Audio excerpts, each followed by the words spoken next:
റുക്കൂയിലേക്ക് പോകാൻ വേണ്ടി കൈകൾ ആദ്യം അഴിക്കുക.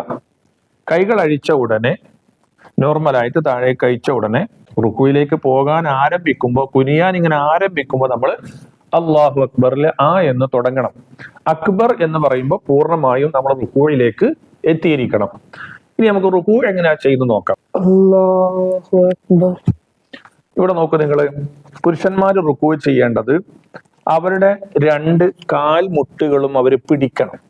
രണ്ട് കാൽമുട്ടുകളും പിടിക്കുകയാണ് വേണ്ടത്. വിരലുകൾ വിടർത്തി വെക്കുക. വിരലുകൾ വിടർത്തി വെച്ച് രണ്ട് കാൽമുട്ടുകളും പിടിക്കുക. ഈ രണ്ട് കൈമുട്ട് വളച്ചു വെക്കരുത്, നേരെ സ്ട്രെയിറ്റ് ആയിട്ട് വെക്കണം. നേരെ വെക്കണം, ഇതിങ്ങനെ വളയ്ക്കരുത്. ഇങ്ങനെ പൂർണ്ണമായും നല്ല സ്റ്റഡി ആവുന്ന രൂപത്തിൽ, സ്ട്രെയിറ്റിൽ വരുന്ന രൂപത്തിലാണ് കൈകൾ വെക്കേണ്ടത്. മുതുക് എങ്ങനെയാണ് വെക്കേണ്ടത്? മുതുകും തലയും സമമാകുന്ന രൂപത്തിലാണ് വളയ്ക്കേണ്ടത്.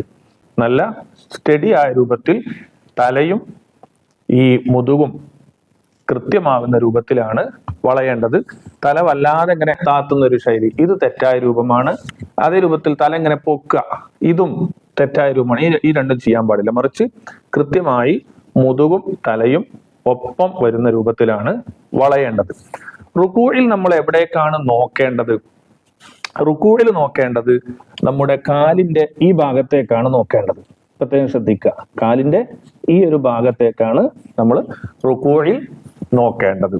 ഈ റുക്കൂയിലേക്ക് ചെന്ന് കഴിഞ്ഞാൽ നമ്മൾ ഇനി റുക്കൂയിലെ തസ്ബീഹ് സുബ്ഹാന റബ്ബിയൽ അദീം എന്ന് 3 തവണ പറയുക. സുബ്ഹാന റബ്ബിയൽ അദീം എന്ന് 3 തവണ പറയുക.